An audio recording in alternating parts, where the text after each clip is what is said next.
again, Bots and Bits fans. Today I have a very quick update video for you covering the NBK TF Engineering 3-mode changing Bulldozer Clear version, otherwise known as the KO GenToy Scrapper. Now, some people weren't very happy with my last video. They thought I was being unnecessarily harsh, and they put the point forward that for the cost, in comparison to, say, Hasbro and the Combiner Wars Scrapper, that he was in fact better quality than that and good value for money. Now, I don't have Combiner Wars Devastator, so I can't compare that. I'm just going to have to believe them and take their word for it. But in my opinion, as far as a masterpiece shelf goes, the previous NBK release didn't really fit in. It stuck out like a sore thumb. But with this being their second release and now BB7 coming on board, in what fashion I don't know, manufacturing or just financial backing, the quality may have improved. So let's take a quick look. So in the box we get a half clamshell. He does come in vehicle mode. We get standard instructions and we get his gun, which I'm happy to say is much better quality than the last one. It is actually put together properly, so that's a plus. And on to Scrapper himself, and I am genuinely impressed with the clear plastic on this. As you can see, it just absolutely soaks up the light, and it has almost a UV color to it.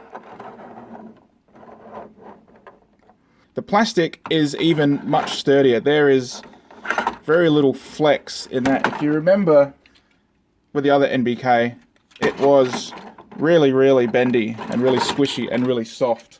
I would say to create a bit more sturdiness in the plastic, because we all know clear plastic is brittle, that they've improved the thickness and quality a bit. That's just barely moving, and even in here is much stiffer and stronger than on the previous NBK. The wheels are still the same rubbish plastic. The details are still quite soft. I pointed out a glue bit in here and here that had been carried over through the mold. That is still there, but because it's see-through and there's just so much more detail underneath the surface, you sort of don't really notice it. It looks much more complex and detailed than it actually is. Now, while all that is good, unfortunately it is completely covered in plastic flash and sprue mark, and they're not just regular white tabs, they're little spiky bits of plastic that you're really going to have to cut off.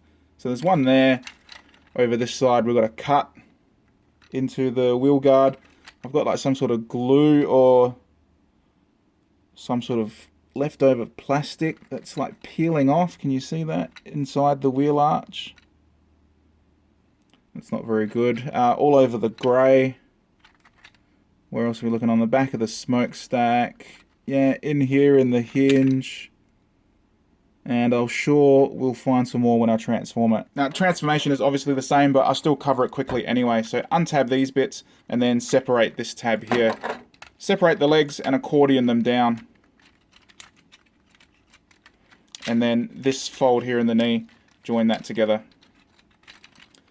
Grab these arms, extend them out, detach the ladder, rotate it around the forearm and tab it in on the other side, and then rotate.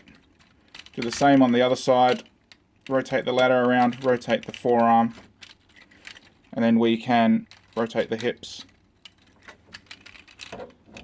Bring the feet down, turn them around,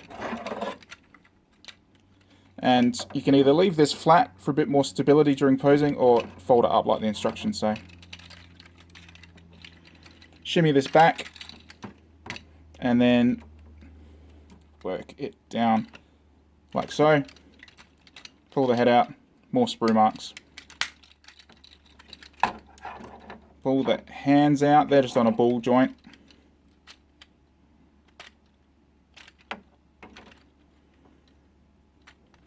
And that's him transformed. It's not complex, there's not a lot to it. So I will just tidy this up. And there he is in robot mode. Now that he's transformed, we can see the extra sprue marks and tabs. We've got there, inside. This is actually a big chunk of plastic that's gonna have to come off. It's the same deal inside this elbow here. We have it on the sides, the hips, bottom of the crotch, inside this knee section. They're everywhere. So just expect it. So onto the positives. The elbow joint ratchet is now much stronger than on the previous NBK that I've got. These knees are still super problematic, and these hips still aren't these. Well, that one's stiff, but that one's loosey-goosey. And the lower ratchets still are not very, very good. They are very soft. Listen.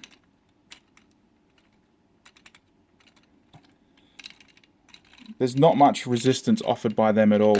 And couple that with these shitty reverse knee joints, which are a little bit better, but they're still not too great. The legs become a gigantic mess. On the plus side, the feet still are very stiff. That is just a ball socket in there, and that is a very tight ball socket and provides a lot of stability. As you can see, the legs are in the correct configuration, with the circular weird knee joint being approximately there at the top, right there. And the ratchets and lower shins, they have nowhere else to go. This leg doesn't extend any further. And I think where the confusion lies is in one particular photo, a comparison with GenToy. The figure looks like this, and it gives the illusion that it is much bigger than GenToy. I don't have the GenToy with me anymore to compare with, but that is how the photo looks, and that is not transformed correctly. But when it comes to the loose knees, it's not all bad news. We can tighten these screws, and it does improve the stability quite a bit. So to tighten this ratchet, you just want to grab this screw and just give it a few turns. The same on the other side. And that's made that ratchet a little bit more user-friendly. Now, this bit in here, so to get access to the screw easily, you can just try and stick it in through there, or these wheels just there.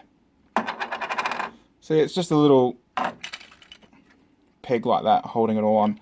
Now, you can get into that screw really, really easily and give that a really, really good tighten, but in segments. Like that. It's still soft plastic, so you don't want to overdo it. But now that is really, really stiff. And so when I move the legs now, look at that. It stays in place. That simple. Now that I've got the wheels off, just taking a look, it's a real shame they didn't include some sort of slider or mechanism for the wheels on the shoulders, because these just stick forward way too far and it just looks awful. And because you can just see so much of the inside of the wheel, if there was some way for it to clip back like on GenToys, like, that's just so much better looking in my opinion. And that's about all the time I have today for these guys. I hope that video has been a little bit more constructive and helpful than my last one, instead of just ranting about how crap it is for 10 minutes. I still think this is shitty, but it's not as shitty.